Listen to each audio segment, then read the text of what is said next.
It all started with a ridiculous $5 fine from the HOA. They claimed my trash can had been left out for an extra hour past pickup, and instead of just sending me a notice or talking to me like a normal neighbor, they slapped me with a fine. Now, I wasn't about to argue over $5. It wasn't about the money. It was about the principle. I wasn't going to bow down to their nonsense. I decided I wouldn't pay it, and that's when things got crazy. The HOA board sent me letter after letter, threatening late fees, legal action, and even claiming they could place a lien on my house over this so-called violation. I ignored them. What I didn't expect was that they had their own self-proclaimed HOA cops, a couple of wannabe tough guys who patrolled the neighborhood like they were special agents. Except they weren't police. They were just neighbors with too much free time and way too much ego. One Friday night, I was home relaxing when I heard banging at the door, followed by voices outside.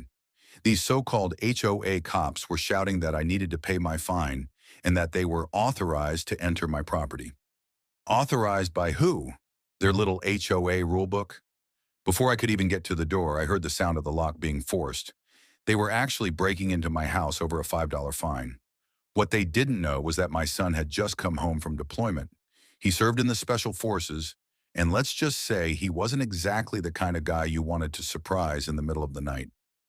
He was in the living room when the door burst open.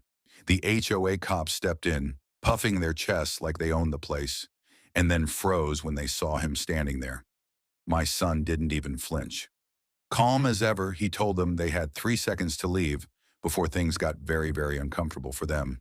The wannabe cops started stuttering, insisting they had the right to be there because of the fine.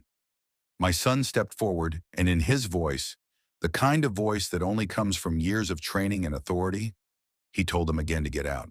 And let me tell you, when a Special Forces veteran gives you an order, you listen. These two tough guys who thought they could bully me over $5 suddenly weren't so tough anymore.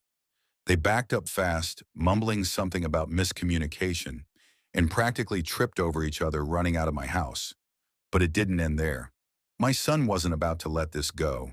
He had me call the actual police, real law enforcement, and when they arrived, we explained what happened. The cops were furious that a group of neighbors had broken into my house, pretending they had authority.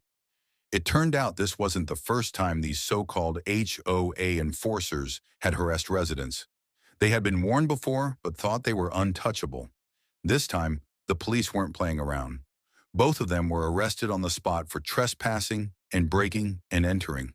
The look on their faces when the handcuffs clicked shut was priceless.